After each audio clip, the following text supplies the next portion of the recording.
of Actuaries. I am a life insurance actuary, and to this day, I can actually sign the financial statements of life insurance companies. But I don't do that, and I haven't been doing that for many years. But I did go through all the exams and became a fellow and worked at the, so we got some, should we, Sorry, I'm trying to figure out who, let me just mute everybody that's not talking, and people can unmute themselves if they need to. Go great, ahead. thanks, Garrett. Yep. So I worked as an actuary for about 7 years. Realized while I was doing that towards the end, after I passed all the exams, that it wasn't my dream. And I did have a dream, and the dream was to be a money manager. And so I asked a number of actuaries who were on Wall Street, how'd they get there, what they do. And all of them said to me, Joel, stay an actuary. It's the best job in the country. In fact, the actuary was on the cover of Forbes magazine in 1993 as the #1 job in the United States. Plus, I was getting paid $110,000 and I was 27 years old. That's equivalent to over $400,000 today. And I had just taken 7 years to pass the exams. So all the advice I was given was don't change your job. But finally, I found one actuary who told me his path to Wall Street. And I realized that it was more important, and I still believe it's more important to work at your dream and to do something you dislike. And in fact, rule number 4 in the 9 money rules is, can happiness buy you money? We'll talk about that a little bit later. Not can money buy you happiness, can happiness buy you money? So long story short, I took a path, started on the path that he gave me towards becoming a money manager. And I worked at Moody's, as you see here, for a number of years as a credit analyst and analyzed insurance companies because he told me that if you can become a very good credit analyst for financial institutions, then you can be a very good investor, equity investor, stock investor in financial institutions. So I spent almost 4 years at Moody's. Then I got a opportunity to work at Swiss Re as a private investor. And then my whole division was going to get laid off after about 1.5 years working there.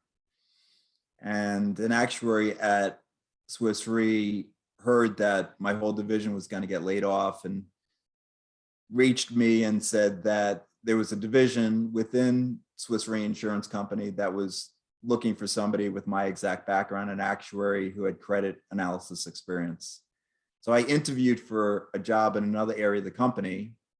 And the woman who was interviewing me at the end of the interview said, you know, I think you're a perfect candidate. There's just one issue we have to get over. And that is that I'd like you to work in Zurich, Switzerland for at least 3 months. Now, you guys don't know this about me, and she didn't know this about me, but one of my biggest passions in life is traveling. And if you're in Switzerland, you can travel to many European countries very easily. So I jumped at the opportunity. I was supposed to be there 3 to 6 months. When I got there, I asked her if I could stay a year. And when we got to 10 months, I asked her if I could be there 1.5 years, which she said no. But I spent almost 1.5 years in Switzerland. I visited 30 countries while I was there, and visited about 40 towns in Switzerland. And I actually got some work done in between as well. Came back to New York, realized I really wasn't closer to my dream job of managing money, and started looking for other opportunities. Took me a few years, and I started working at a small hedge fund. And in just a few years, I got a call from my Citigroup salesperson asking me if I was ever interested in being a portfolio manager, which one step away from my true dream, which was really to have my own firm managing money. And so some of you may remember 2008. In 2008, the stock market was down 57%. Financial stocks were down 57%. And the market was down 40%. And that was my first year managing money. We actually were up slightly that year, made better returns in 2009 and 10. And I might actually still be there today if there wasn't a law that was passed called the Volcker Rule that said that banks can't own hedge funds, which again, my whole division was laid off and that was the kick in the butt to start my own firm. So I started my own hedge fund in 2012, raised money in 2013. It was called Solomore. It's named after my daughters, Lauren and Morgan. So it's not Laura Moore, but it's Solomore. And my daughters are now, you may see some pictures in back of me. They're not that small anymore. They're turning 18 and 16 in a few weeks. So, but I still picture them as they are right in back of my head over there.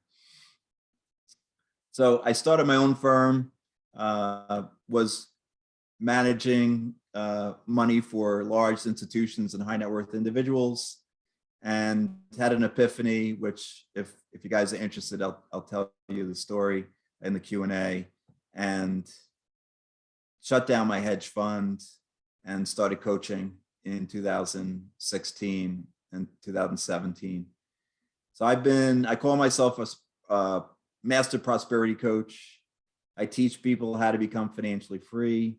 I work on their money mindset. I teach them how to overcome their limiting beliefs around money, from scarcity and lack and poverty consciousness to prosperity consciousness and abundance. And also teach people who are struggling how to budget, how to move from negative cash flow to positive cash flow. And I teach people how to invest. I'm not a financial planner. I'm not a financial advisor. All I do is teach.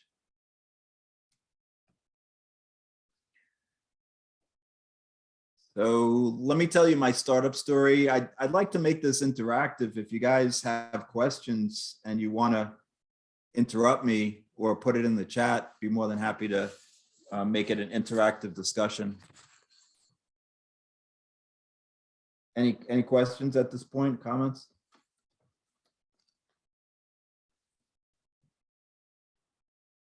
Okay, well, let me tell you about my startup story as a hedge fund manager. What I didn't tell you was in 2012, I went out to the insurance companies that I had been investing in, and I asked them for money, and two of them agreed orally. And so I went about the business of starting up a hedge fund by hiring various service providers: my lawyer, my accountant, my auditor, my fund administrator, and moved into my office space on 54th and Madison Avenue in Manhattan. I felt like I'd arrived. I had a view of the most expensive corner in all the United States, 55th and Madison. And I called up my two insurance companies on December 20th of 2012. And both of them backed out. I had no pipeline. I had no money. I had cash flow, negative, big negative, going out every day. So what did I do? I could have given up on my dream. I felt like I was this close, though.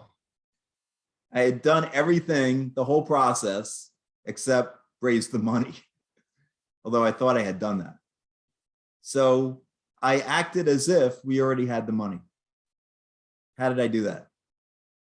Well, the guy I was going to hire as my senior analyst, I hired him, and I said, why don't you stay home and work from home until we actually have the money raised, but we'll have a call every morning and we'll discuss stocks, and we'll act as if we're already invested, and we'll talk about your top ideas and my top ideas.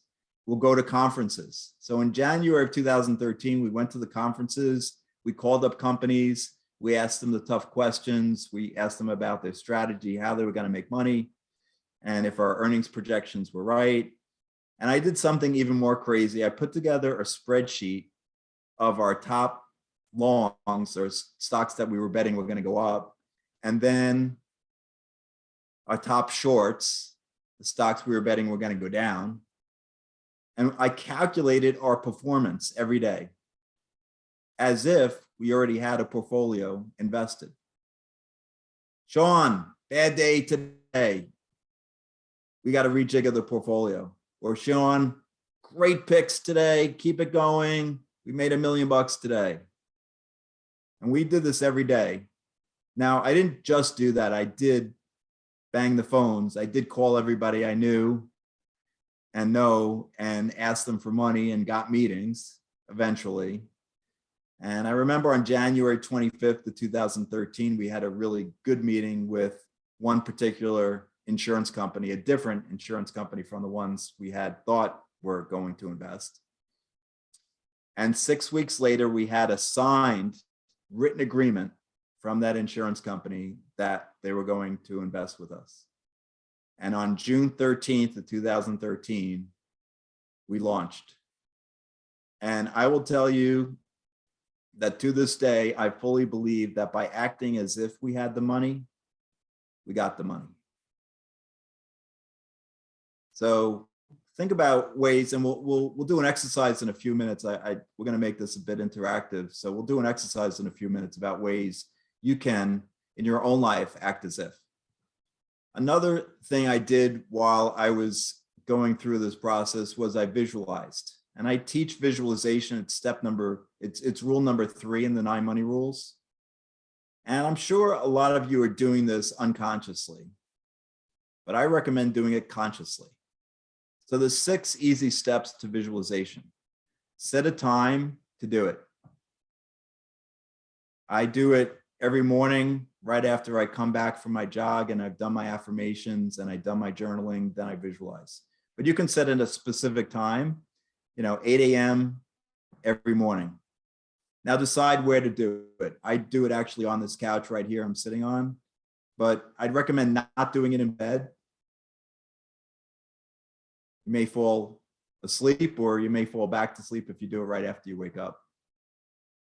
Think about how long you're going to do it for. I recommend not doing it for more than 3 to 5 minutes. You want to get on with your day. And what do you visualize? So I say visualization is daydreaming on purpose. Write down 3 dreams or desires beforehand that you're going to visualize and focus on one of them for a period of time, 21 days, 30 days. It could be your dream car, your dream house, dream vacation, dream partner, any particular long-term dream or desire. Step 5 is to picture yourself in the dream. You want that blue convertible Maserati Quattroporto. See yourself with the top down, driving up 95, doing 95, not getting pulled over, your hair blowing in the wind, assuming you have more hair than I do. So picture yourself in the dream. And then feel the emotion of actually achieving it. This is the most important part of visualization. If you could, Wayne Dyer in his book, Wishes Fulfilled, said, make your future dream a present reality by assuming the feeling of the wish fulfilled. Make your future dream a present reality by assuming the feeling of the wish fulfilled. So if you could feel the feeling, the exact vibration, the exact emotion, the exact elation of having that dream, you're walking on the beach on the Maldives. That's your dream vacation. And you're feeling so happy and calm and excited that you're finally achieved this big dream. Then I say the dream is much more likely to happen. So that's visualization. A lot of people say, how do I do that? How do I, so you close your eyes and picture what you want to happen in your head, in your mind. And I'm sure a lot of you are doing it unconsciously, but I recommend doing it consciously. So I did this for years before I had my hedge fund. Unconsciously. I would just be, doing my job at Moody's and picture myself managing money. Maybe not doing these exact steps, but you can visualize on purpose. So it's actually rule number 4 in the 9 money rules. So now I wanted to go into 5 other of the 9 money rules. So let me ask you guys, raise your hand if you would like to have less money. Good. Raise your hand if you would like to have more money. And raise your hand if you would like to have the 5 big secrets to having more money. Okay, good. So there's 5 of the 9 money rules we're going to discuss tonight. And we've actually discussed one of them already. So it's actually 6. You got a surprise. We're going to do 6 tonight, not 5. But B stands for beliefs. And we're going to do an exercise in a few minutes about beliefs, but I'll tell you a story first. So BIG is an acronym, right? B stands for beliefs. I stands for intuition, which is rule number 3. And G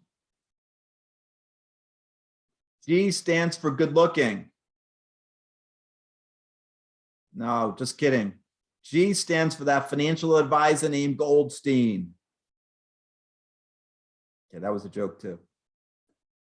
G stands for giving. And got 2 more for you, which we'll go into in a few minutes. So let me talk about beliefs first. So I tell my clients to write down their level of belief from 1 to 10, where 10 is absolute faith. I know I'm going to make money in this investment. And 1 is massive doubt. There's no way I'm going to make money in this investment. So let me give you an example. 2 guys buy Bitcoin. Anybody hear of Bitcoin? Anybody? Nobody?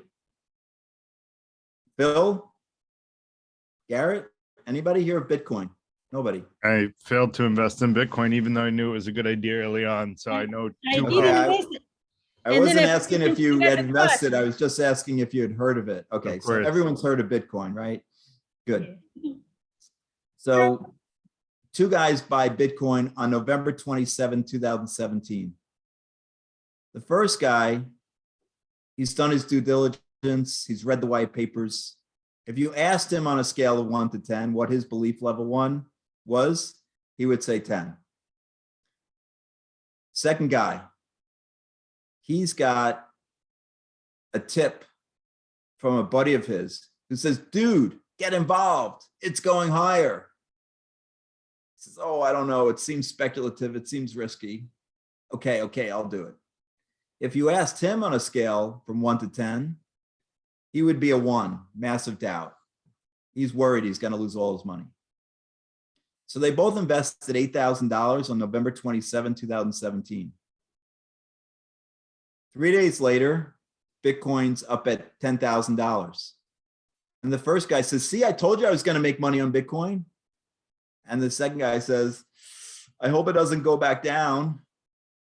And a few days later, it's back down at $8,000.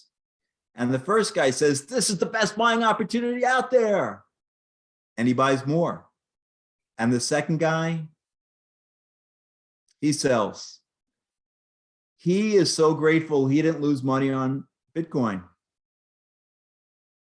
Now, 3 weeks later, Bitcoin's at its all-time high up to that point, $19,500. The first guy's made 250% on his money in less than 1 month. The second guy, he has no idea what Bitcoin is. He's probably off looking at another investment where he's gonna lose money.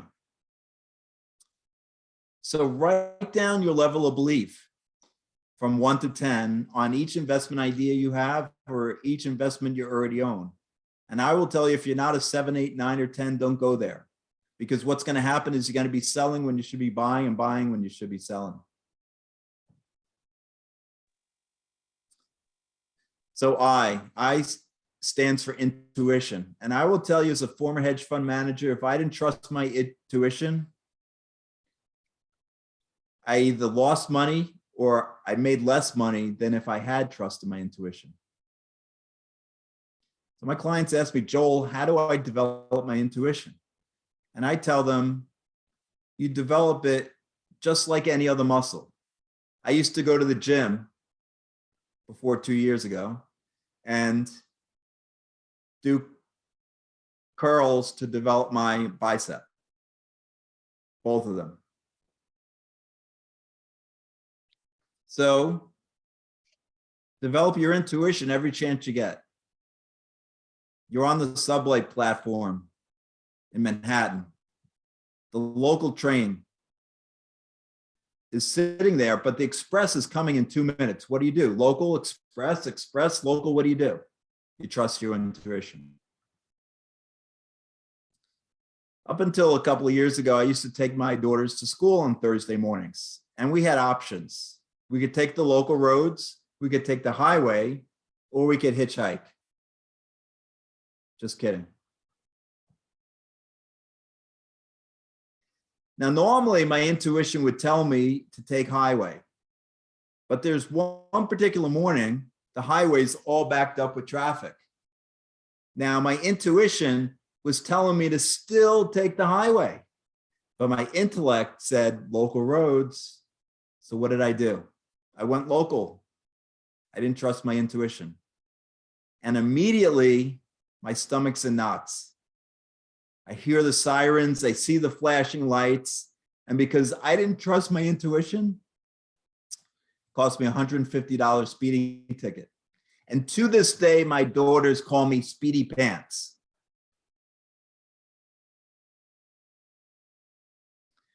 So let me tell you an investment story related to intuition. When I was at Citigroup in 2008, we had a good idea. We decided to short AIG, American International Group.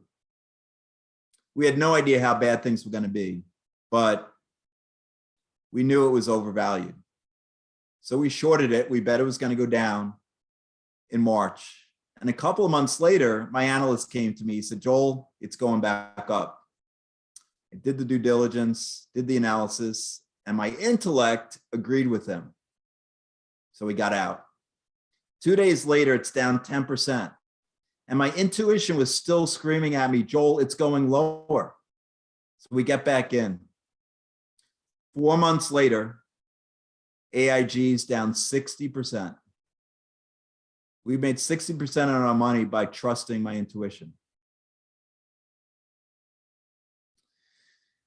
The first G stands for giving.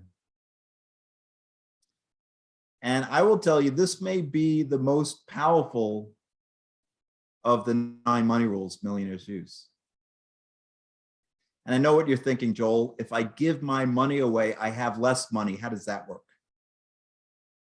Well, I will tell you, money is just energy. And some people say it's just like water. You have to let it flow. But I will tell you it's energy. And by putting that energy out into the universe, it must flow back to you. Sir John Templeton. Some of you may have heard of him. Some say he's the best investor of all time. He started the Templeton funds in the 1950s with just a few $1,000s. And in the 1990s, he sold the Templeton funds to the Franklin funds for almost $1 billion. He said that he hadn't met anybody who hadn't given at least 10% of his earnings each year over a 10-year period who didn't have massively more wealth at the end of the 10 years than at the beginning.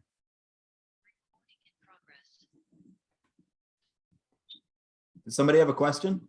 Yeah, Jeff had a question online. Do you want to ask Jeff? Yeah, it seems like the intuition, I mean, there's been research on intuition. One of them is, would you maybe talk about intuition bias? In other words, simply using your intuition doesn't mean you're developing it. It seems like there's a technique and there's a lot of groundwork to be laid to, where you get to use your intuition, like great athletes, there's a lot of training. And then when they're under the gun, so they sort of let their intuition go because they've done all that training and they end up making better decisions. Right. So that's what I was trying to say, Jeff, is work at every chance you get on small little things. Like any kind of decision, you make hundreds of decisions every day.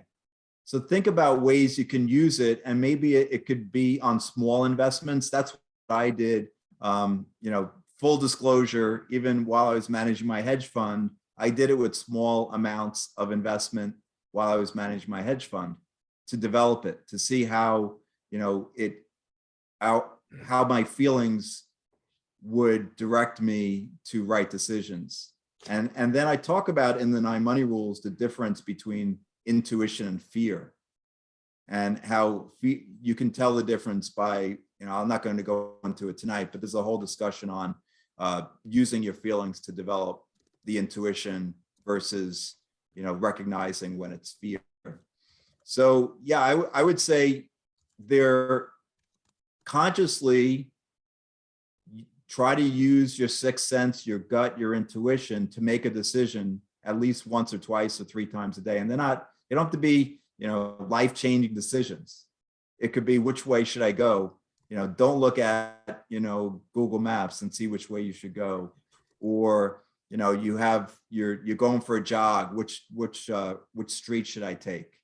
Simple decisions that you can rely on your intuition that aren't going to be life-changing, at least in the beginning. And you can do it with small amounts of investments as well. Instead of, in my hedge fund managing, hundreds of millions of dollars, do it with 1,000 and see how it works. Yeah. Are there studies that show, someone can develop their intuition just by, it sounds like just random guessing, without, it'd be one thing, like maybe you had studied stocks and bonds and done all the, all the homework ahead of time. So you're sort of a little bit more predisposed to rely on your intuition. But has there been any scientific study showing that there isn't an intuition bias that might throw you off? Yeah, I'm not sure of the studies. I don't have any at the top of my head. Right. But Yeah.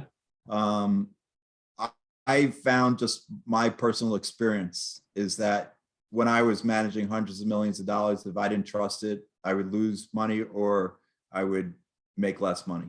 Right. So my personal experience, managing hundreds of millions of dollars over 8 years is pretty good for me. So, but I did You had talk no about experience with money or finances before. I'm saying, like, because you had so much experience in the world of finance, that sort of set the stage so that, your intuition may more likely point you in correct direction. Can I say something? Can I chime in? Hi, how are you? I'm Hi. Gigi. Joe, this is great, by the way. You're reminding me of things that I need to do. But Joel, I just want to say, and Joel's doing a great job, and Jay, I think your name is.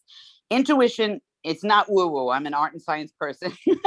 But intuition, really, if you can feel it first in your body sensations. Like if you use it just your mind and your intellect alone, I think that's what Joel is saying very nicely, actually, that it's not that alone. Like you can have all the information you want. I did it once with a big business decision, right? And I had all the information I want, check marks checked and all that.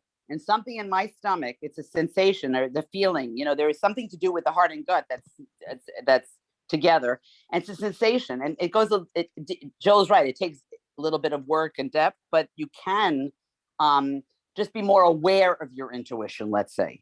Yeah. So Joel, thank you for that. And Jay, yeah, it's something I'm fascinated by all this, but Joel, I really like what you're saying about a lot of this stuff too. And as a presently now, I'm a mindset coach. So I'm liking it a lot.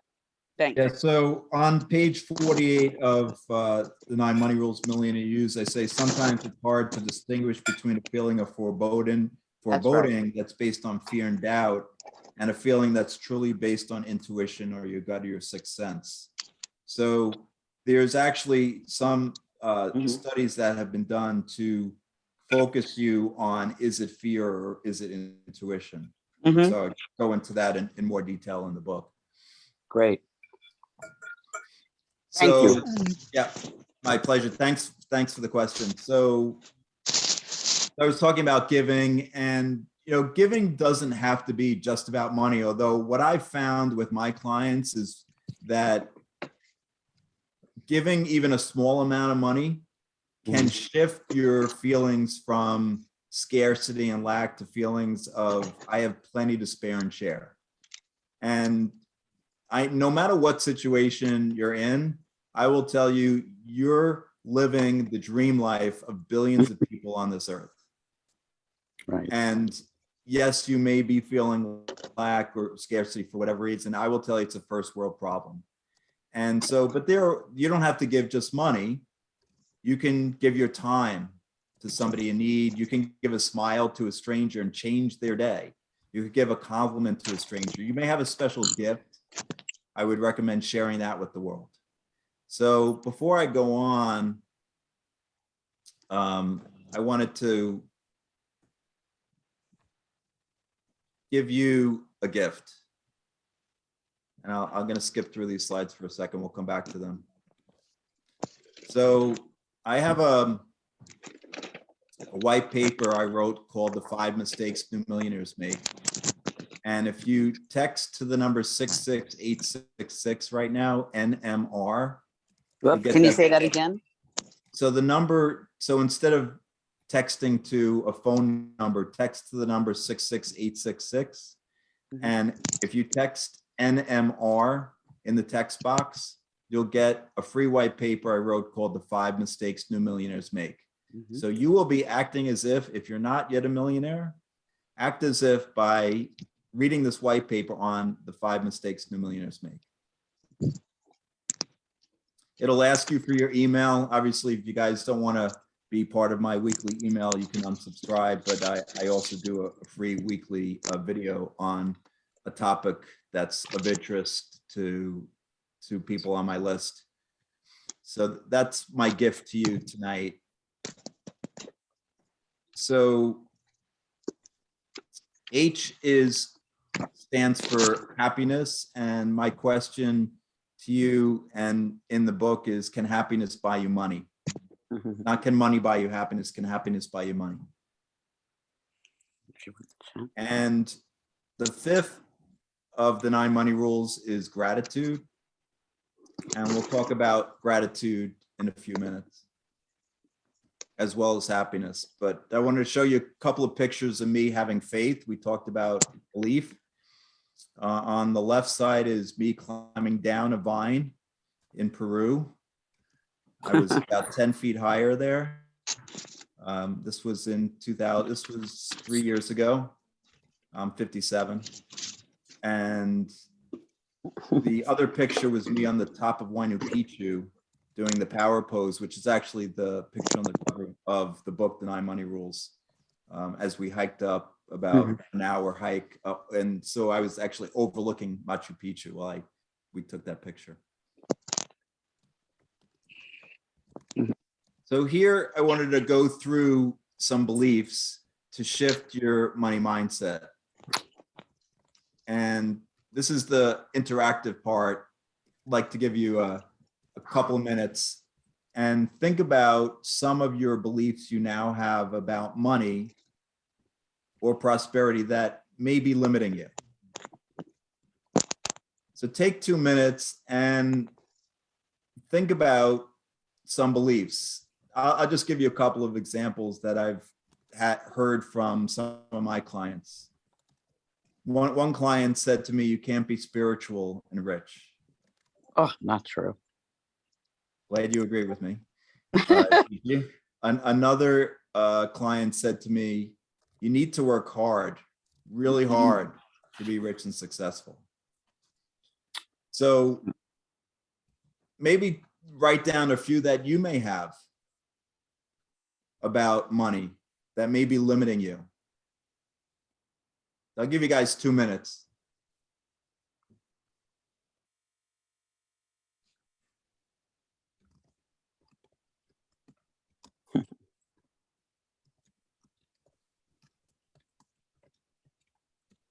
May I call on people if I don't get volunteers? I might have to voluntold you.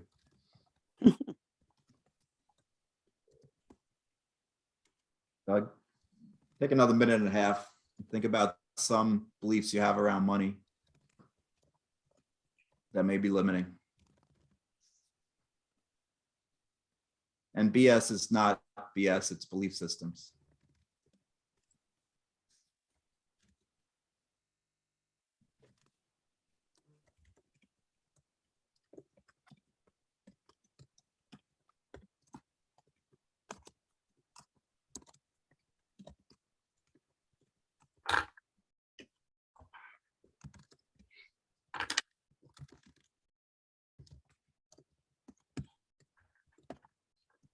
Maybe take a few more seconds and just finish up. Hopefully you guys have paper and pen with you and writing down a few ideas.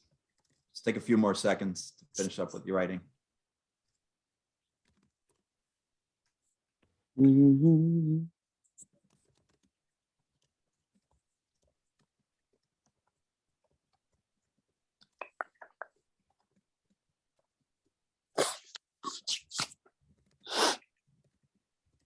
Anyone like to share a limiting belief they might have around money?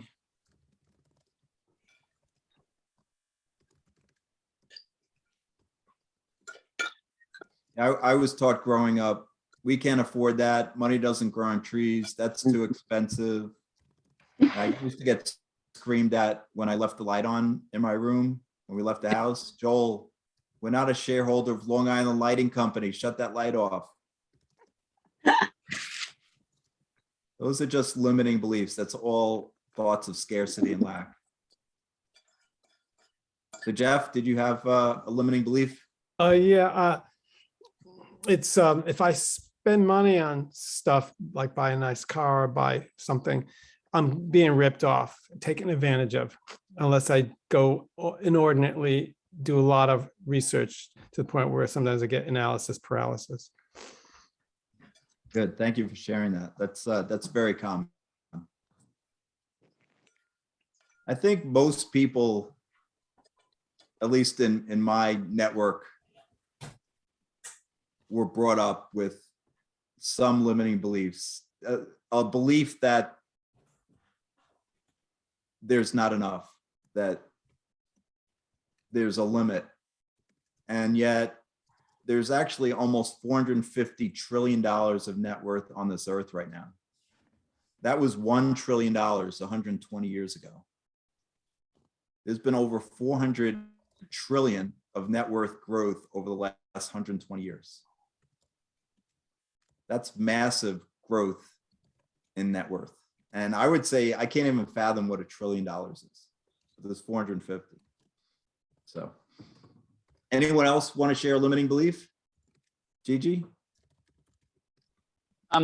Sorry, I'm eating. I was laughing because I was raised on Long Island with French parents, though, but I'm thinking we probably had the same kind of parents, but mine were immigrants and it was the same kind of thing, you know, money, you know, we didn't have a lot. So, but also, you know, there's an interesting belief, and I think it's a lot in this country because I'm kind of tricultural, but in this country, there's a big belief that if, you know, someone has it, like you can, in other words, the thing that, you know, what's it called, zero sum game and all that. So you can't, Correct. and it's not true. You know, you can have as much. Another thing I found out that I love the thing you said about working hard, because these are, you know, what I call self-saboteur habits in your head. I'm a mindset coach, so I go with that, but it's also, it's true. You know, you're these things in your head that say, oh, what was I thinking? God, I lost my own train of thought. That's not good. Oh, what was it just saying, Jeff? I don't know. I lost my train of thought totally, but it has to do with the working hard, you know, that you have to earn a lot, you have to work hard. No, you can you can also do well by working hard, or you can also do well by knowing what to do with your money. And I always tell people that, you can lower your expenses or increase your work. So there are different ways to do it, or invest or other things. So I like that you mentioned that. And yeah, there's so many other ways we're told this. Yeah. What I found is like, so 2008 was the first year I got paid for my performance. Yeah. And I said, okay, it's objective. It's completely objective. It's not subjective anymore. My whole career was subjective. My boss and a group of people decided what I was going to get paid for a bonus or a salary increase. But now it's all objective. If I make Citigroup $1 million, they're going to pay me 200,000, 150,000. So I worked really hard. It was 2008, but I worked really hard. I worked 60, 70 hours a week, and the market was down 40%. I was managing a hedge fund, so at least I could pick some stocks that might go down and short them and make money that way. But I barely made any money. And I realized that I needed to work smarter and not harder, and have my money literally work for me. And so 2009, I was more present with my kids, and I worked smarter and worked about 3/4 the amount of hours and made 10 times the amount of money I made in 2008. Right. So let's go to the next slide. And what are some empowering beliefs that you want to possess? They don't need to be beliefs that you currently have about money, but maybe beliefs you want to cultivate. Maybe it's some of the things I've already said. So take a couple of minutes and think about some empowering beliefs you might want to have about money or prosperity or financial freedom.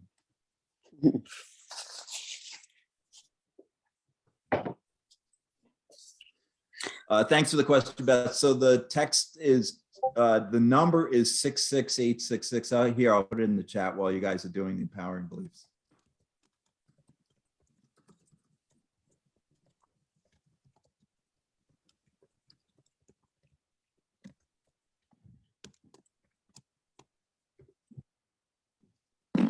Text.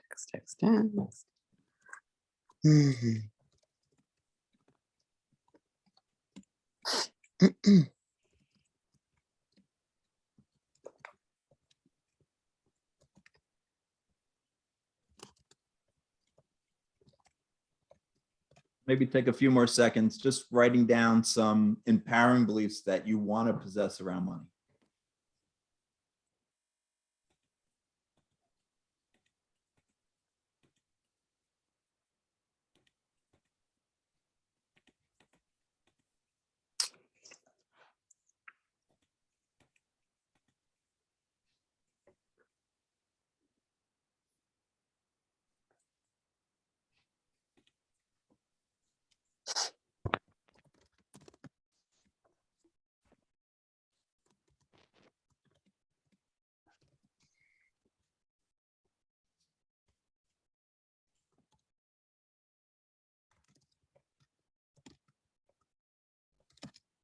Okay, anyone want to volunteer some empowering beliefs that they want to possess or maybe already possess? Dominic?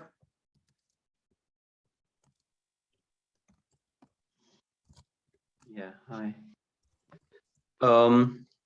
Yeah, so basically they are the opposites of the beliefs I had already. So I put down it is not necessary to work hard to get money.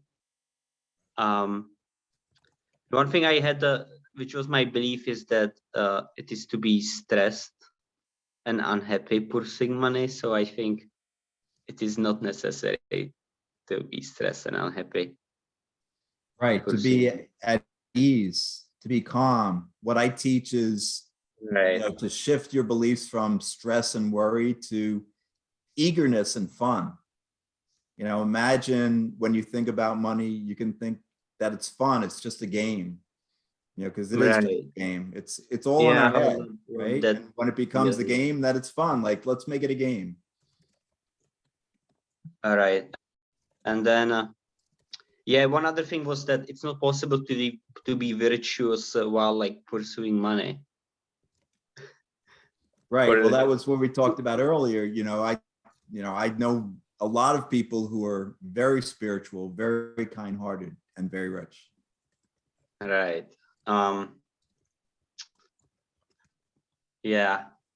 When you think about people like you know, on Wall Street, like, and I say we, like, I would say common people that do not trade or anything, then you think, oh, you must be really evil people. And Yeah. So that's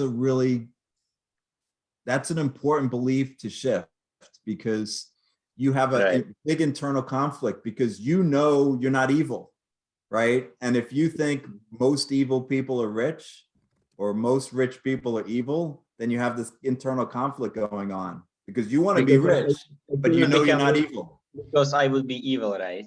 Right, exactly.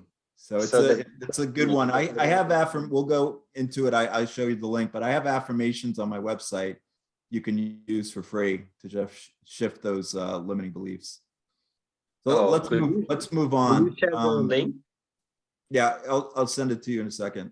It's actually part of the presentation here.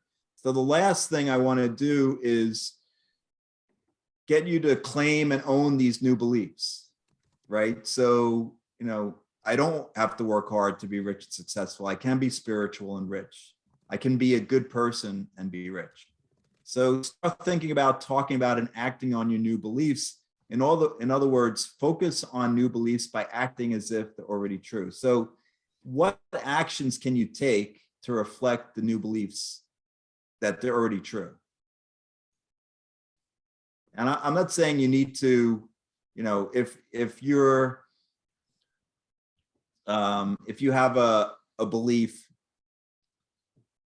that, if you want to claim a new belief, like, good people are rich, or spiritual people are rich, think about actions you can take to reflect that belief. Maybe you can do some research.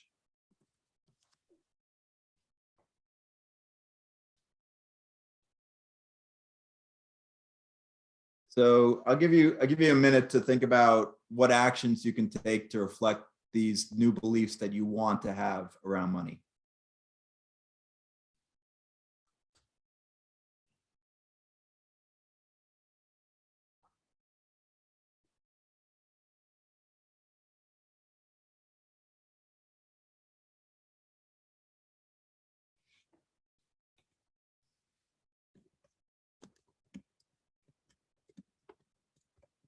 Yeah, one empowering belief, Lewis says, is more money equals more personal time. Right, you have more free time to do what you want. With those, I say financial freedom is spending more time with the ones you love.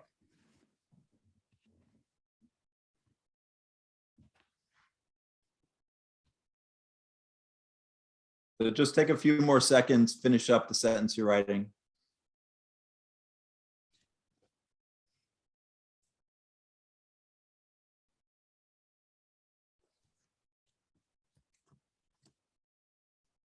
Anyone have any actions to reflect these new beliefs that they'd like to share?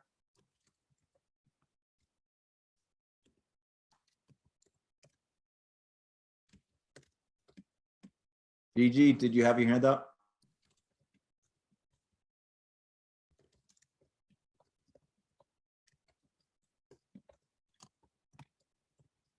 No, sorry.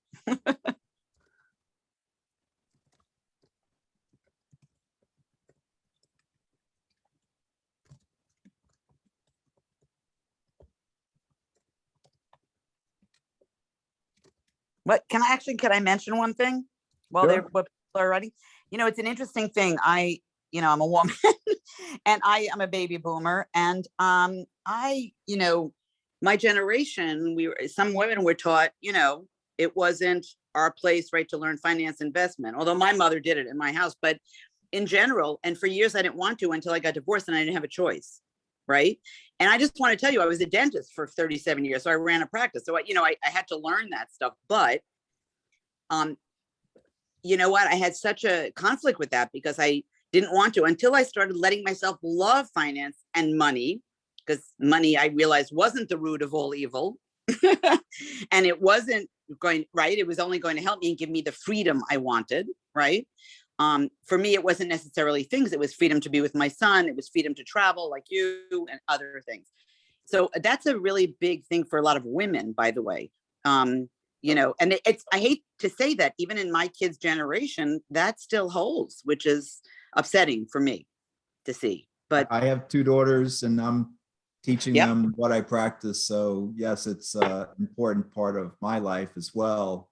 excellent. And I have to tell you, I have I have one-on-one clients, I have group courses that I teach, I have memberships, and I found that in the one-on-one clients, it's been mostly men, I guess, because they don't want to show themselves to the world.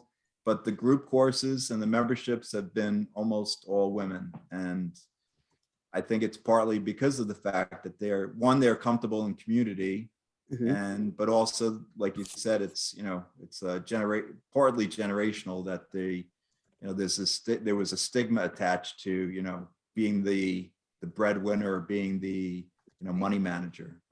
But what I'm finding, I don't know if you're finding this with the women, but yes, but the stigma has decreased, but women are still not, I don't know, in some ways I'm finding out millennials and younger are not letting themselves necessarily learn or be fluent in finance. There you go.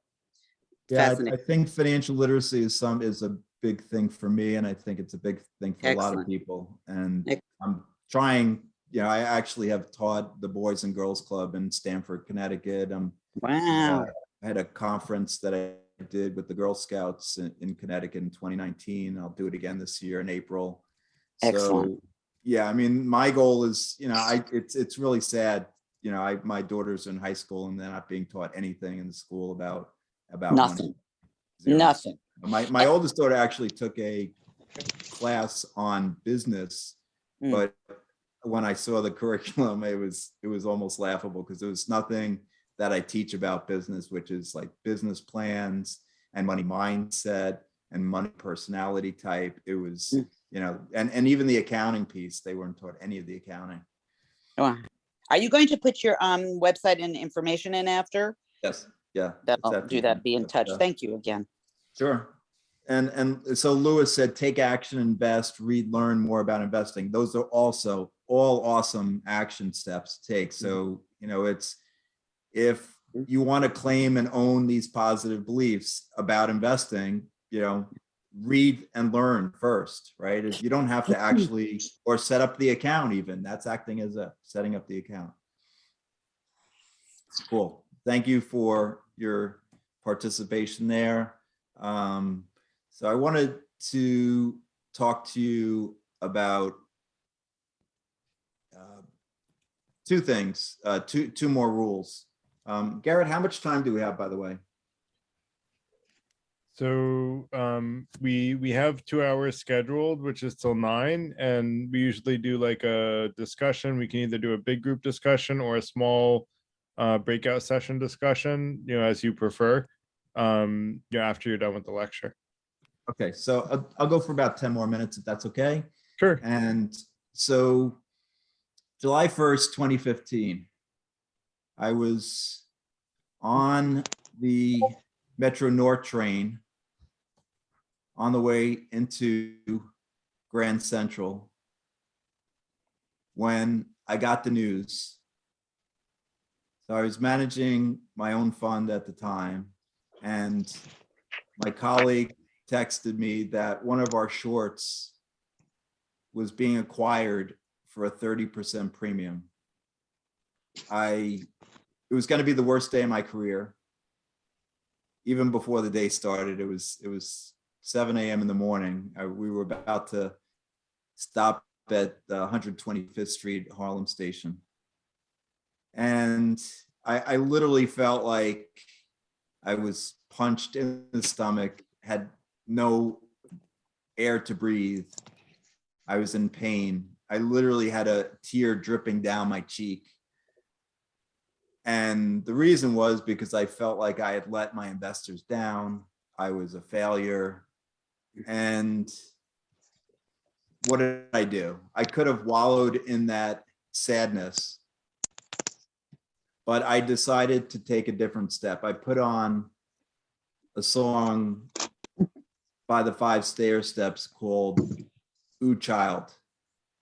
Ooh child, things are gonna get better. Ooh child, things gonna get easier someday. And I kept it on as I walked from Grand Central to 54th and 6th, and where my office was at the time. And I took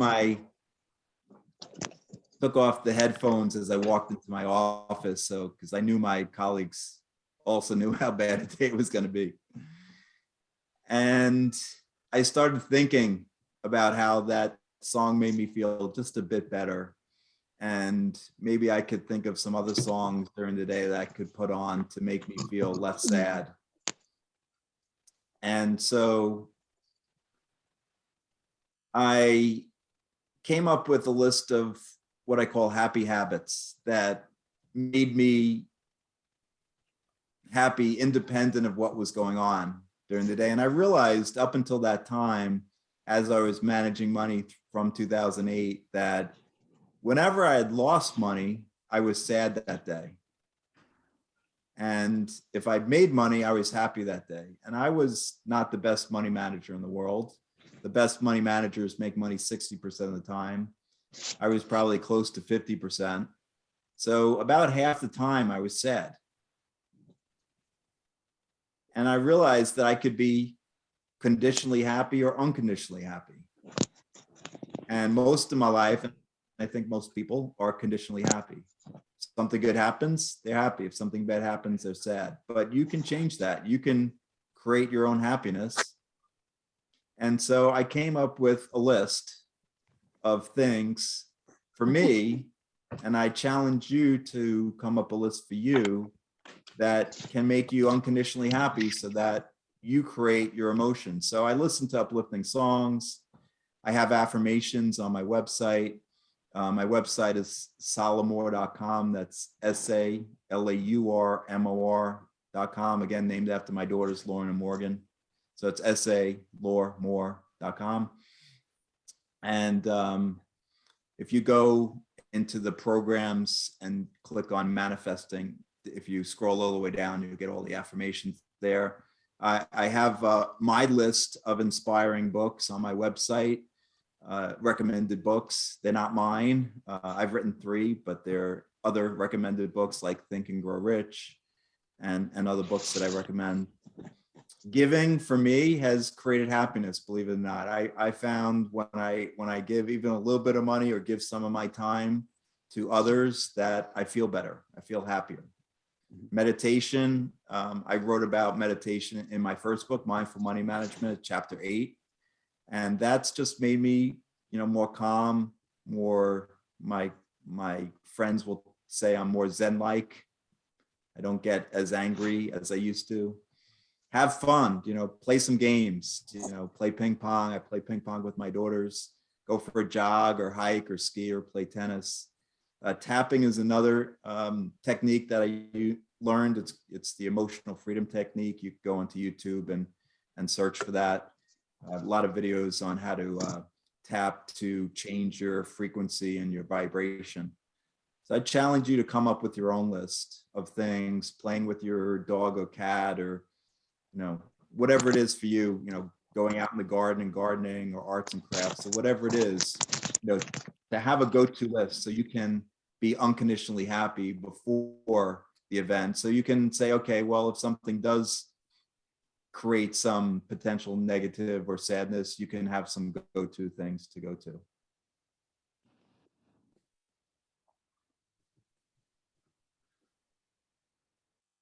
And finally, so the abundance affirmations, so they're available free on my website in the manifesting program.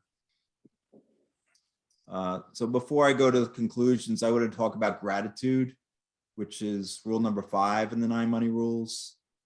And I'll tell you a quick story. So it was November 10th, 2006. And just gotten a call from my mom. She said to me, you know, we put the cold compresses on her head. We gave her the baby Tylenol, and the temperature is still rising. Is there anything else we should do? And I told her, no, we're gonna come right home. So me and my wife at the time, we were on the Upper East Side. We were celebrating her and her twin's birthday. And we cut it short and we rushed home. And I remember just feeling so scared and worried. And I tell my clients now, worry is negative future planning. Worry is negative future planning. You're thinking about what you don't want to happen. So why not think about what you do want to happen? But I didn't know that back then, 2006. So we rush home, take one look at Morgan and realize she's clearly not herself. Gave her more cold compresses, gave her more baby Tylenol. And I remember even putting her in and giving her a cold bath and realizing how strong she was at less than 9 months old. And we called up the pediatrician who said, if she's, you know, if the temperature is not down by the morning, you should bring it to the hospital. Well, that next morning, Sunday, her temperature was down a few degrees. So we didn't go to the hospital, but we decided to go into the pediatrician on Monday morning anyway. Pediatrician took one look at her, knew her history and said, take her to the hospital. So we get to the hospital and we see the surgeon and we ask the only question any parent would ask, is there any other way? And he says, no, she needs surgery. So Morgan gets hooked up to the IV and we literally had to hold her down as they gave her the laughing gas to put her out.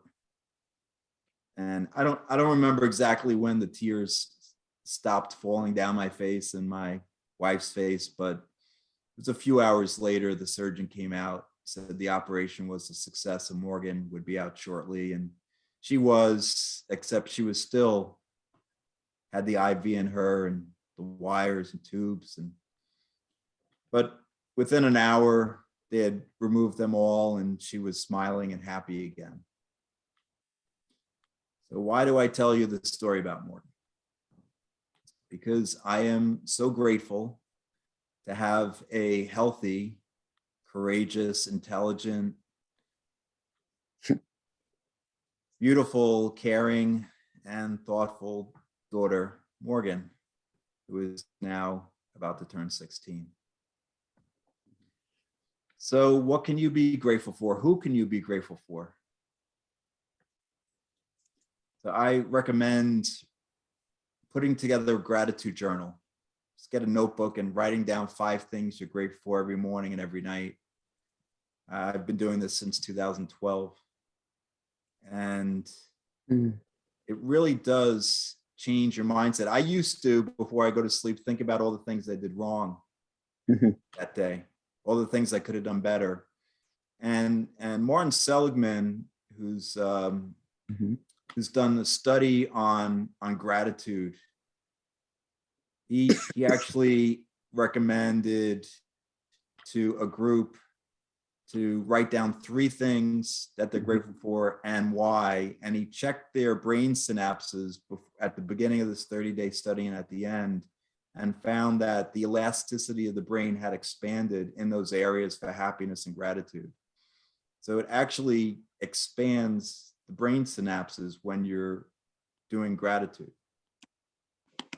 So it's not only good for creating more abundance and prosperity in life, but also for your health and happiness. So to conclude, if you know anybody struggling with money, interested in learning more about investing, I have a membership that I started in September that we're doing again in January. I kept it open for this group for 1 more day. You can sign up on solomore.com. It's $39 a month. I put all the content I've created over the last 5 years into the Money Miracles membership. We're up to, it's not just about manifesting. I teach investing and I teach about, these 9 money rules in detail. And it's a community. We have 36 people right now in the group. We have a private Facebook group. And so it's not just about manifesting, but we are up to $507,950 so far of money manifestations. And so that's going to go up to $59 a month in April. So we have one more day if you guys are interested. And then the other thing I'm doing is Infinite Peace and Prosperity. It's a course based on the 9 money rules. I partnered with a meditation teacher. She does a guided meditation at the beginning of each week. It's a 10-week course. And that's $777 up until Friday. And then it's $888. We are offering 3 scholarships. So 3 free. And if you're interested in getting potentially getting a scholarship, you can email Chara, my co-facilitator, at info@chara.tv, or you can email me for more details. That's my email there. A reminder for the freebies, you can go to my website for audio files, for the money affirmations, and for the free white paper. Again, just text to 66866 NMR to the free white paper, The 5 Mistakes New Millionaires Make. Questions?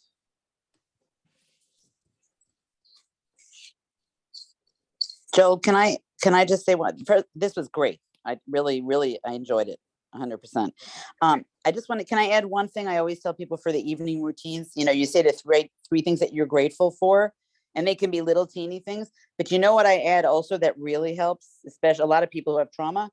3 things is self-gratitude, 3 more things to be grateful for, what you're grateful for about yourself, or even something you that day. So it could be something as silly as not silly, but I was kind to, the homeless person on the street. I smiled at them, or I'm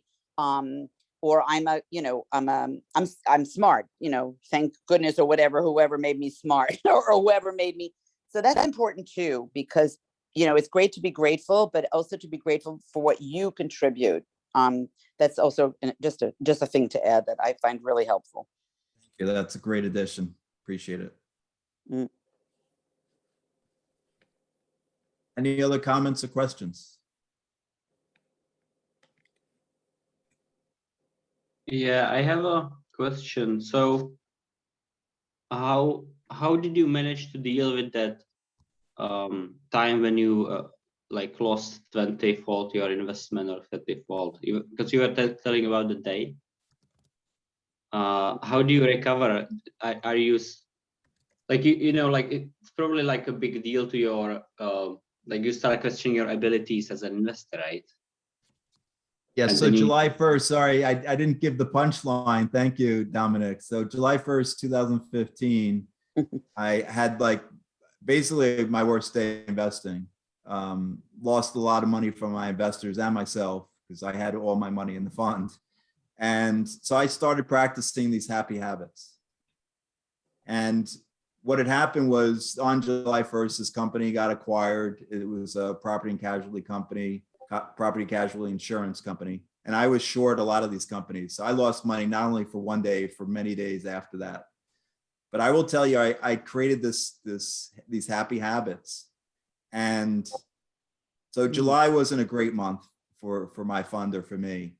But August, as I continued doing these happy habits, August and September, we outperformed the stock market, which is basically the index that we compared ourselves to, the Standard & Poor's 500. We outperformed by more than 1,000 basis points, more than 10% over the next 2 months. So that was my evidence to myself that these habits were working, that we actually massively outperformed. And I do remember August of 2015 was a very bad month in the stock market. It was down over 6%. And I actually I made a decision at the end of July that I was taking 2 weeks off. So I took 2 weeks of vacation, the first time managing money, 1 week with a buddy of mine to Croatia and Rome. and another week with my daughters. And I made conscious decisions not to look at what was going on in the portfolio all day, every day. Because I'm a long-term investor. I figured it doesn't really matter on any particular hour what's going on. But a lot of my colleagues, manage money by the minute, by the hour. But that's not how I manage money. But I would generally look when I was in front of the computer with my 4 screens looking all day. But you don't have to. And so I trusted my intuition and didn't. And I found that August month I outperformed and September again, very significantly. So did you ever question your ability as an investor? I mean, like, this could be like a proof that you are a good investor because you have performed, or you just were simply lucky, right? But don't you ever question that? Or maybe if you don't, then is it helpful to or not helpful to? No, it's a good question. I think self-reflection is always good to do, but then you have I think it's good to have a positive mindset as well. And for me, that's really important. And so questioning and second guessing yourself on all decisions and second guessing your abilities, I don't think is very helpful. Okay, thanks. So along those lines, Joel, the comment about like practicing intuition came up earlier, and I remember back to G's famous CEO Jack Welch used to say that he trusted his gut. He has a book about it, right? So and I'm a big believer, and I've learned in my life that, and sort of observing when I do and don't trust my gut, and like how things result, and sort of mindfulness about that. What was brought up earlier was about how do we hone our intuition. And for me, the way that I've done it was observing when I do and don't trust my intuition and how things work out. And I will say, like, it's extremely rare that I trust my intuition and things get messed up. But when I don't trust my intuition, they get more messed up. And I also believe that it's like, not to talk about the, like, it's like the more you listen to your intuition, the more clearly it comes across. And so I would say it is a skill that sort of, in my experience, and I see you nodding, Joel, is like the more you learn to trust your intuition, the stronger your intuition's voice will be for you. And so I would just recommend to people, be mindful of it and just realize when you are and are not following your intuition. And I think that if you're careful about, seeing how things work out, you'll learn to trust your intuition more. And I think that's part of, the Freethinker Institute talks about trusting your critical thinking skills, and intuition is a part of your critical thinking skills, right? It's like what you believe is right inherently. And so, I think it's important that we all learn to develop our faith in our own ability to discern fact from fiction and what's right from wrong. Does that make sense, Joel?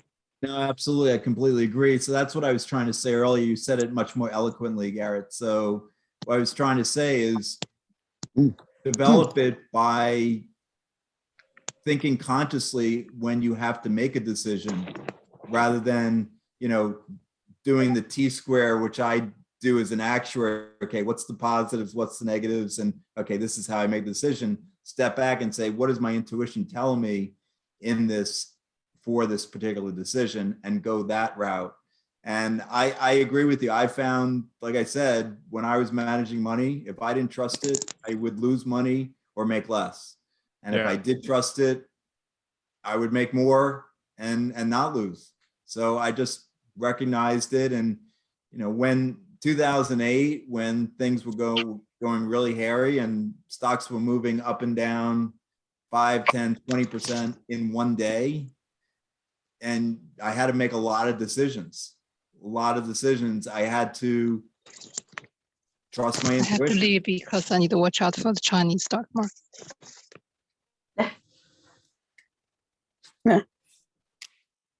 I don't know if that was a joke or not, but okay. I don't know. Bill, But did you have a question? Bill, did you have a question? Yeah, I do. I'm wondering whether intuition is not just, it seems to me intuition is part of intellect, but it's also tied to emotions. And it seems to me that maybe trusting your intuition has something to do with the fact that intuition deals with a more complex situation. In other words, there's many factors that does not reveal itself in a graph, plotted graph. And intuition allows you to, in a sense, put those things together within the possibilities that, let's say, a simple yes, no, or even 4 squares or even 8 squares cannot account for, because there's just a surplus of stuff that we call, like sometimes we call irrelevant, sometimes we call just sort of minor details, but they produce a much more complex relationship about the basic structure that might be important that if you ignore. So maybe that's what it is. I will say, from my perspective, intuition, I will say, is your sixth sense, or it's maybe accumulated information from, and I believe we have eternal souls, so maybe it's accumulated information from previous lifetimes. If people believe that, I do. So it could be, a lot more information than we're consciously aware of. And so it's helpful in making decisions because it has the ability to call on information that we're not consciously aware of. Well, but it seems to me the one thing that's most relevant to me about your talk was that you went into something that you really love, or I would say care for, right? So if you care for it, you are with it. And there are many things that you would account for. And I would call it more like, if you play music, there's the melody, but there's a whole lot of intangible stuff we call harmony. And that, because if you don't care for it, something, well, you just give me the basics, is what you would say, right? Whereas at this, because you stuck with it, because you really care about it, then you, in a sense, are with it. And when you're with it, you are flowing with it, and you intuit, and you're being with it. And so therefore, in a sense, you're liable to understand more, and it seems to me, if you don't care for something, you're just in it, let's say, for the money, in the ordinary sense of saying it, then you really didn't care for it. And as soon as the money ran out, you just say, well, that's that. You never really got deep into it, into the complexity and the multitude of possibilities that might be. So that's the way I look at it. Joel, if you don't mind if I share something, you mentioned like the sort of, I think you referred to like the T blocker, or like an analytical approach. I developed this 4 blocker, which I look at as like, whether something is rationally justified by the mind. I like doing the rational approach because I'm, hyper rational person, but I also am a very spiritual person and believe in trusting, what I would call heart, or emotionally justified, or intuition, or gut. And so the way I look at it is, if your mind and heart or gut both agree with something, you just do it. Like there should be no question. Don't question yourself, like that's the right thing to do. If your mind says to do it, but your heart doesn't, only do it if you're obligated. If your heart says to do it and your mind does it, do if you can spare resources, do it, because your heart says to do it and your gut says to do it, go for it. But if neither one says to do it, just don't do it. Does that make sense to you? I agree. Yeah. Good schematic. Yep. Thanks. It's a bit too Kantian for me.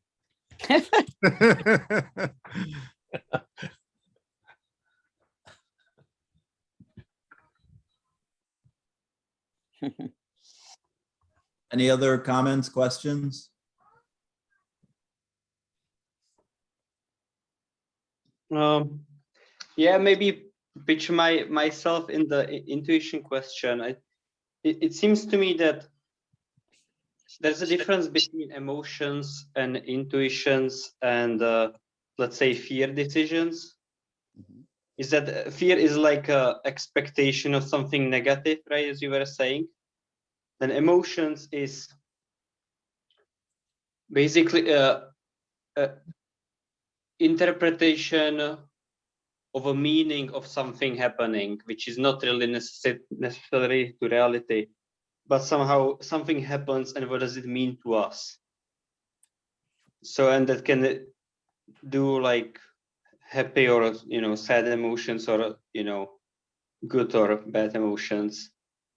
But then intuition is, I think it's really like a complex process of within your body, like a result of computation, but picking up on much more clues than you can consciously take into account and process.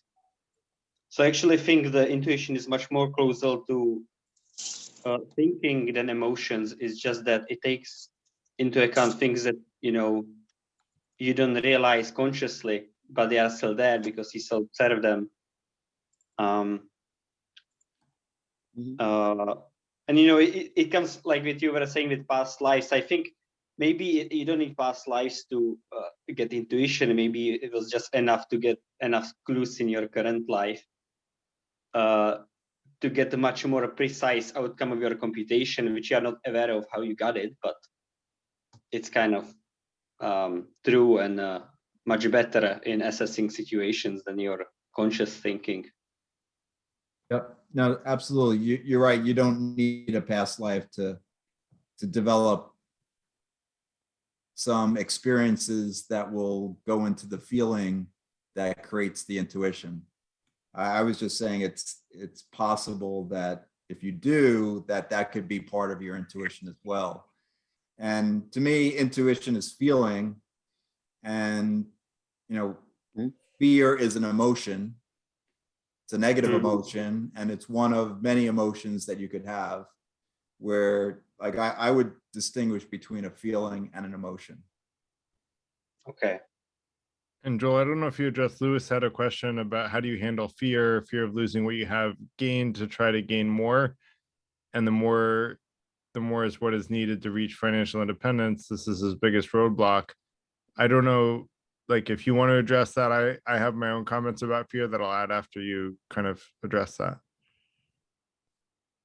Sure. So again, I talk about this in the book. So for me, and I think again, what I talk about in the book is most people who are managing money and portfolio managers, financial advisors won't ever talk about fear, but it's a human emotion that absolutely comes into play when you're managing money. And I talked about it in my book because there were absolute times when fear played a part in my decision-making.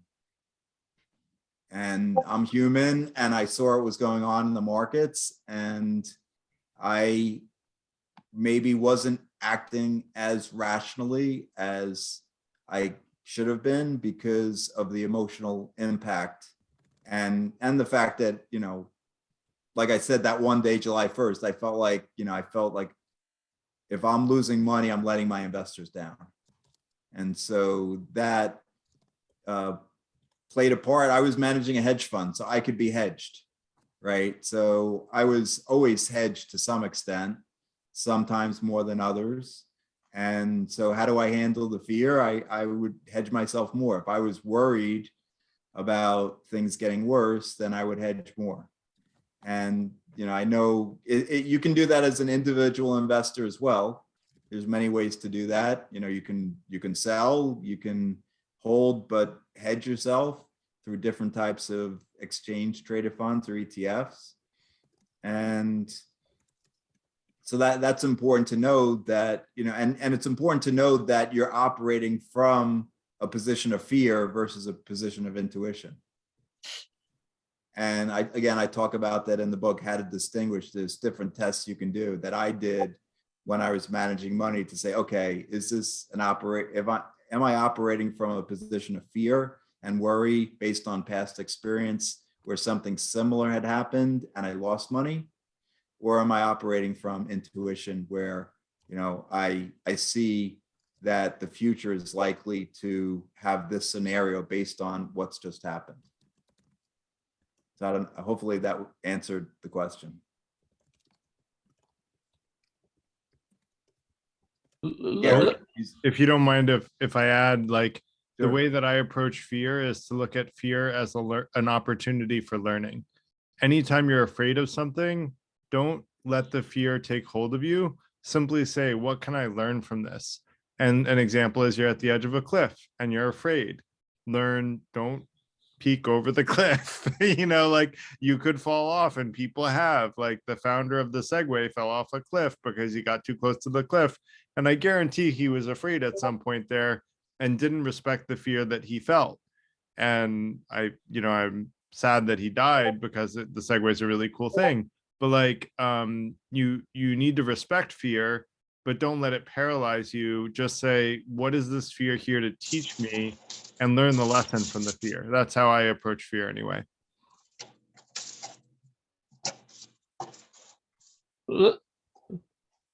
Let me say something about a particular moment you said that I disagree with.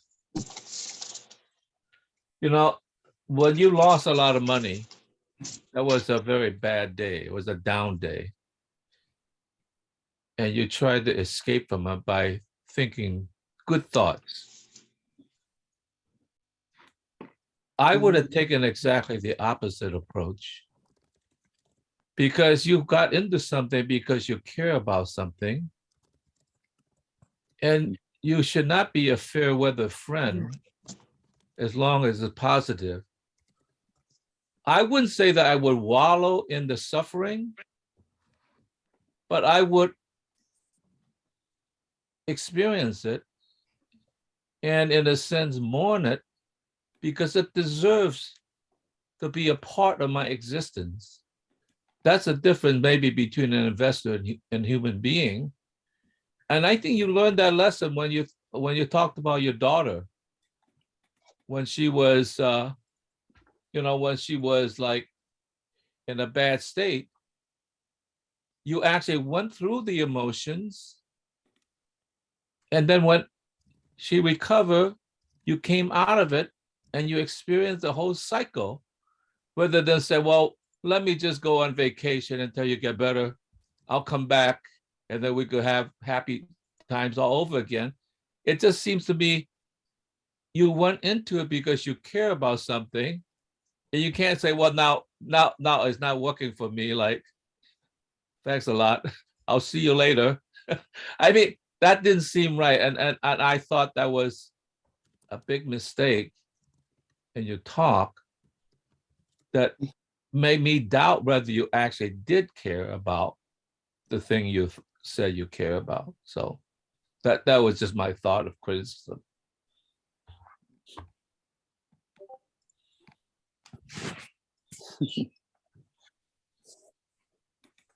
I think you cut out a bit on my side. I don't know if it was everyone's, but might have been my internet. But I hear what you're saying, and I maybe it wasn't clear. I wasn't just practicing these happy habits and ignoring what was going on. I was still managing the money and dealing with the portfolio, because things were, moving pretty significantly, and I was present those days. I wasn't just like, okay, I'm going to go listen to some songs, right? I'm going to do some meditation. These were things that I developed over the course of the next weeks, as, during my time outside of market hours. But I was managing the portfolio, significantly moving things around for the days as we were losing money those days. I wasn't just listening to music. You know, I wasn't just playing games with my daughters. Sorry if that was unclear. I was putting together practices that I could use in the future when I consciously felt myself being sad at the end of the day when we lost money, which you get to choose.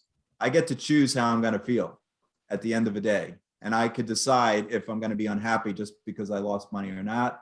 And I get to choose, okay, I'm going to feel better and just listen to a song or do some meditation. But I apologize if I was unclear. I was managing the portfolio, caring about the investments and the process, and while thinking about ways I could improve my feelings and my emotions during that time.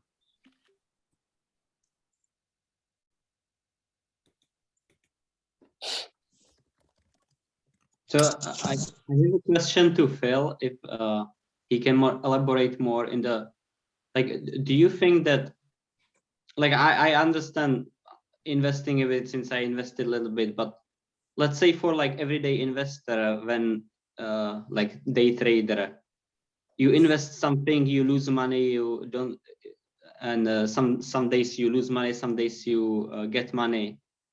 But would you mourn every day? Because it's part of your job to lose some and win some, right? And then if you don't celebrate every day, and why would you mourn every day? Or maybe should you even celebrate every day that you win money? And part of this is like part of the winning or losing is luck. So it's not really, it doesn't necessarily always reflect on your ability. So I wonder, isn't this like a large emotional strain on Yeah, a that's what I was, person? Dominic, that's what I was trying to say, is that was a not healthy way to manage money, right? And as a hedge fund manager or a day trader, whatever, it's not healthy to be conditionally, be conditional on the win or loss, to live your life that way. And that's how I was. I did that for years. Right. And it's not healthy. And yes, if you're a day trader or a long-term investor or portfolio manager or analyst, any of those, it's much healthier to be unconditionally happy. You also find from poker players, right? Because poker players are not happy with winning or losing money. They are happy with the decision, right? So did I make the right call for this? Did I calculate the probabilities of potential success right? And if I lose or win, it doesn't matter. Was the decision correct? Right. And I guess for me, the market was telling me my decisions were wrong in the short term. And you have to be a long-term investor and stay long-term, and ultimately you get proven right. Yeah, I wonder if Phil can also comment on this, what he thinks, because he made the criticism. So, well, okay. Look, I'll first of all say that I'm not a money manager. In fact, I don't deal with money all that much. So I was speaking because I'm an artist, and so maybe I was misapplying it. So the practice, it's in some sense what you're saying is that if you're a professional money manager, there should be a degree, well, maybe a total degree of detachment about the structure of the movement rather than being involved. But what misled me in a sense was that he went into the thing because he loved it. And love was an emotion that carried him into a structure that he cared about, and that provided a kind of, how should I say, a sustained involvement. And so therefore, in a sense, there was an attachment in that sense.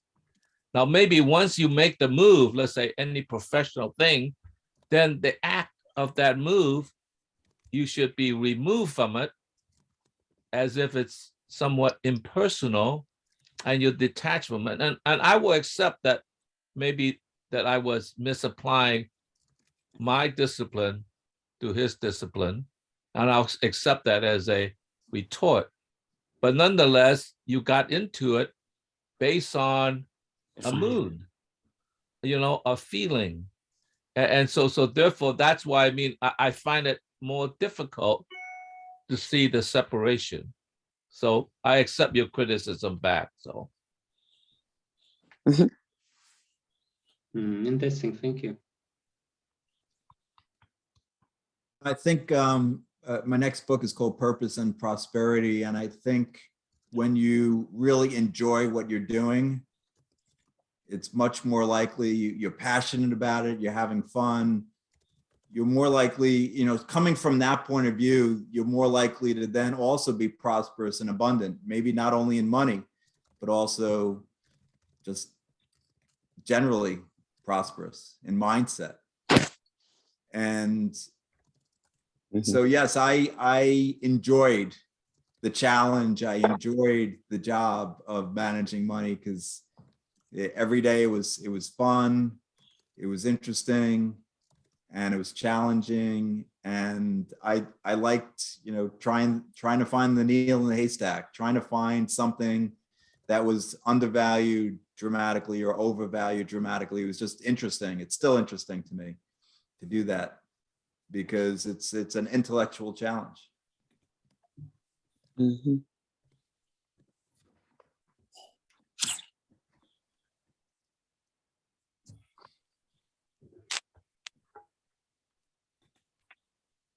So another question. So did you still get like sad and happy feelings when you win or lose that day, or are you managing to not feel that much unless it's like very big swipe either direction? Yeah, no, that's what that was the whole point of the discussion. So I am not swayed by the daily moves in my portfolio these days, and for many years after that I haven't been. I see.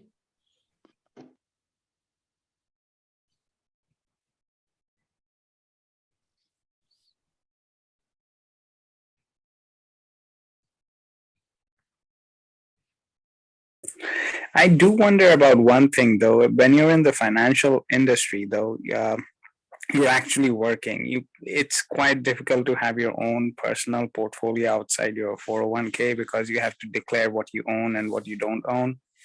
You don't really get to practice outside what your job actually is, right? So I was wondering what you thought about this practice. I understand why the practice is there. It's for the investors' sakes, the client's sake, but you go into the industry because you want to learn more about the art of investing and picking out stocks, and you do that best by having your own portfolio.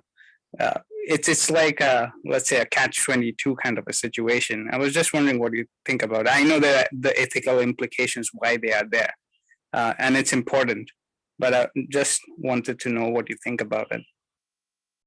I agree with you. I think it's nice to have an alignment of interests, and if you're working at a large money manager and they have a 401k or they have mutual funds and you can't make your own investment decisions, it's for me working at my having my own hedge fund, or I'd want to show my performance. I want to be able to practice what I preach.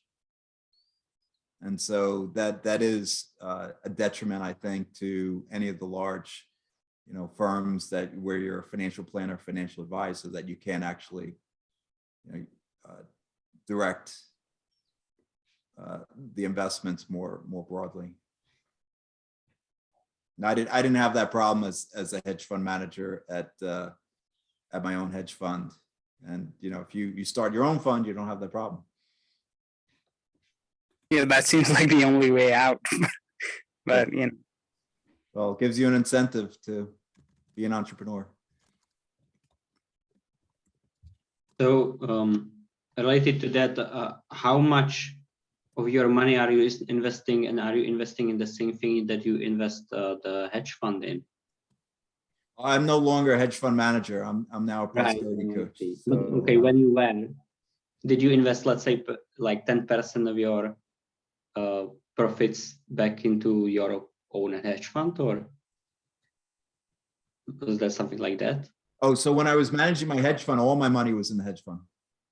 So I had 100% alignment of interest because I didn't want to have even the perception of any improprieties. So I just put all my money into the hedge fund. I see, interesting. Because yeah, some also hedge fund managers say, you know, there are these two camps. One are like very invested, and the other ones are like, I don't want to deal with it because it affects my decision making. Yeah, to me, there's there's a moral issue there. You're managing money on the side. How much time you're spending on your own money versus the hedge fund money, and then misalignment of interest. If I'm buying a stock in the fund, why am I not buying it for myself? It makes perfect sense to me, yeah. But yeah, good to know.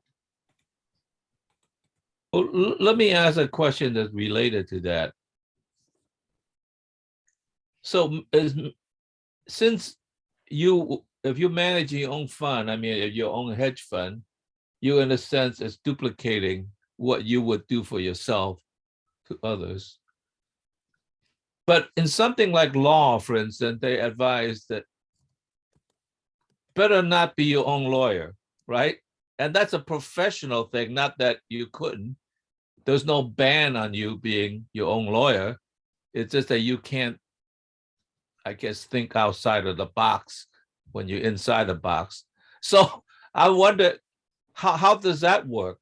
I mean, is it wise to do that when you on the one hand is acting professionally, detach, remove, could make these sort of decisions purely on the tactics and the whatever about the game itself, and then when you come to your own thing, can you be that detached from your own thing? So therefore, I mean, is there a parallax going on there? So could I ask that question? Why would you want to be detached? I want my money manager to have, skin in the game, to feel, that, the pain that I'm feeling. If I'm managing your money, if I'm your mutual fund manager and I don't care, like it doesn't really matter. Well, I lost you 40% this year because the market's down 40%, or I lost you 40, but the market's down 50. So I should get a bonus because I did better than the market. And that actually happened in 2008. A buddy of mine, he was an analyst at a fund, and the fund was down like 35%. And he got $100,000 bonus. His boss got $1 million bonus. And all the investors lost 1/3 of their money. He didn't care. He was happy. He got paid. So there's a misalignment of interest there. And I'd rather feel be in alignment with my investors and say, if you're losing money, I'm losing money. I agree with you on that. I think having skin in the game is the only ethical way to deal with, when you're investing other people's money. Taleb goes very deeply into this, but that's the only ethical way to do it. And Lewis had a question. Is it safe to say patience pays in the market? I don't know if you want to share your thoughts. I believe in long-term investing, and I know people who I've advised. I've had clients who are day traders. I don't necessarily agree that you can have, people can make money. I guess, people make money every different way, right? They can make money investing for a minute or an hour or a day. But I think if you're a fundamental analyst like I am, looking at what companies are worth, that I have no idea what a company's worth, between 10 a.m. and 4 p.m. Why should it be different, right? It's just a lot of it's based on, macro moves on a particular day. The company's value hasn't changed, except if there's new information. So, day trading, or, I'd rather say, okay, what's, be patient and say, what's the long-term value of this company? That's what I did as a professional investor. That's what I do as a private investor. And that's how I advise my clients who I teach. I don't invest other people's money. All I do is teach. And if somebody comes to me and wants to learn how to invest, I teach them long-term investing. I don't teach them how to trade for a day or for an hour or a minute. That's not what, that's not my specialty.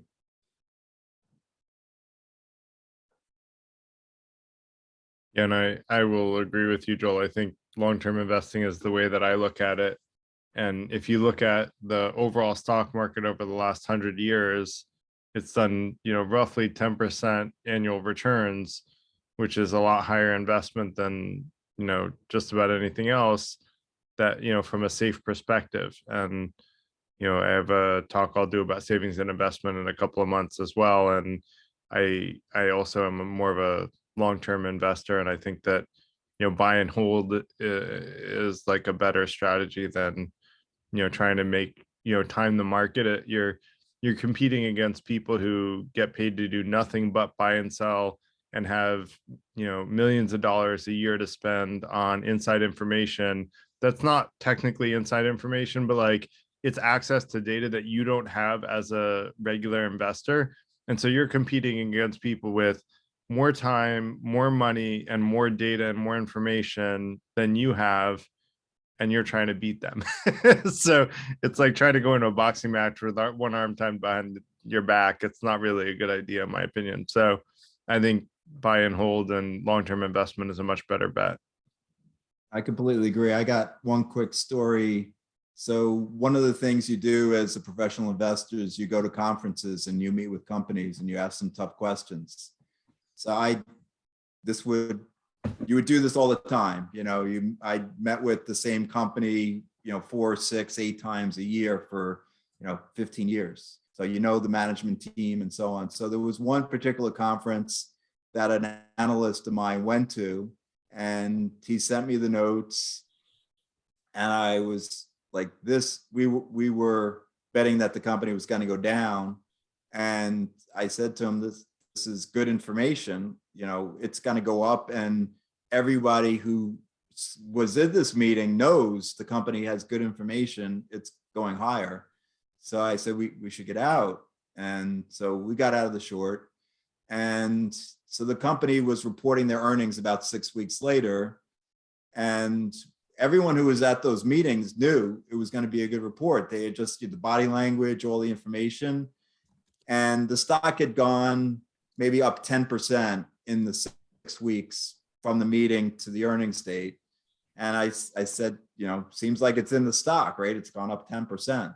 And on the day of earnings, it went up 6%.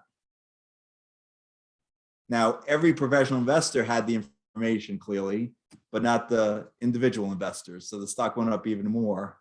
But most of the information was already in the stock.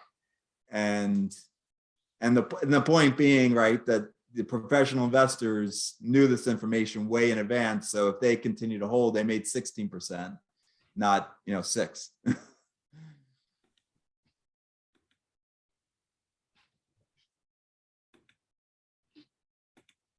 So there is like you say, the professional investors have a lot more information on any given day than the non-professionals. Yeah, so these things are technically illegal, right? But nobody ever checks that it's not illegal. It's not. It's kind of like, it's not non-public information. It's just, if you read all the information that the company put out, you would have that information, but the individual on the street doesn't. But the professional investors, that's our job. So we read as much as we can, and then we ask questions, and the company will, with body language, will not answer with numbers, but with tone of voice and body language, you get a sense. And if you met with the same guy for, the last 5 years, 4 times a year, you get a sense as to if he's a little bit more positive, a little bit more negative, and it's just nuances. Yeah, well, it still seems like inside information to me, but yeah, I'm not claiming that I know everybody does that, right? Because that's how you get ahead, right? But, True insider information is like when a senator passes a bill and you knew it beforehand and then you check on that. That is actually true insider information. This is right. public accessible information that some people are just slightly ahead of the game in knowing it. And that's different. I think though reading someone's body language is kind of a gray area, and that's where there's the letter of the law and the spirit of the law. And maybe with the spirit of the law, like reading someone's body language is information that a professional investor may know. And in the spirit of the law, that might technically, not technically, but it might, according to the spirit of the law, be inside information. But according to the letter of the law, it's not, written down information that one person knows that no one else has public access to per se, that could be proven, in a court of law as inside information. And so it would never be prosecuted as such, even if it were. So, yeah, so I would say it's a gray area that probably is not, you're not going to be treated as inside information, even if according to the spirit of the law it were. So well only if he winks at you, when he says something. I mean, that's different. even if it's not a wink, right? If it's just a tone of voice, but the professional investor knows this guy so well, yeah, right, that he knows his tone of voice sounds a little doom and gloom, and he's like, oh, we're okay, we're gonna be fine, and he's like, and the tone of voice isn't transcribed, and so people who read the transcription and but then they could listen to the call, and if one of the novice investors has been listening to every one of those investor meetings and picked up on that tone of voice, they could have picked up on the same thing. But like Joel said, like, it's not their job, they don't have the time, and like I said, they're not a professional investor, they don't have the time to invest like a professional investor does, and to notice that level of nuance and body language. So actually I kind of stand corrected because that those investor calls are public, and so anyone could listen to the tone of voice and the body language and pick it up as well. So. Well, sorry to interrupt, Garrett. There's two Go ahead. different things, and Lewis was asking the question actually. So there's the earnings calls that are public now, and they're on the website or on different sites. So the earnings calls are available for all individual and professional investors, and you can listen to them live or the recordings. But then there are the conferences, and those are sponsored by the investment banks. And unless you're paying them a lot of commissions, you don't even get, even as a professional investor, you don't get access to the company meetings. So like you could watch, the presentation that Morgan Stanley does at its own conference is public, but then they have meetings, the CEO and president and CFO have meetings with all the investors who attend that conference throughout that day. And that's private. Yeah. And so there is kind of, non-public information that professional investors get. So then I guess my original point stands. I correct my correction. So I want to sort of wrap up. If there are any last minute questions, we could ask them, but it's a little after 9 and I want to be respectful of the 2-hour limit that we have. It's a healthy amount of time, and it's been a super interesting chat. And if anyone has any urgent last minute questions, I'm happy to let them ask, but otherwise I want to wrap up.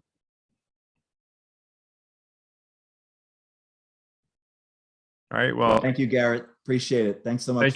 Thank you, Joel, for talking, for sharing your wisdom, for answering all the questions. And thank you everybody for participating and being a part of this.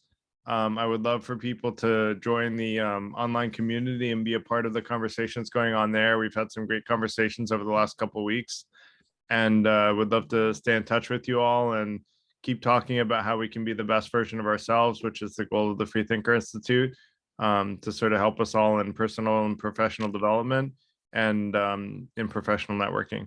So thanks a lot, everybody, and hope everybody has a great night. Thank you. Thanks a Thank you, lot. Garrett. Thanks, Garrett. Thank Thanks, you. everyone. Thank you. Bye-bye.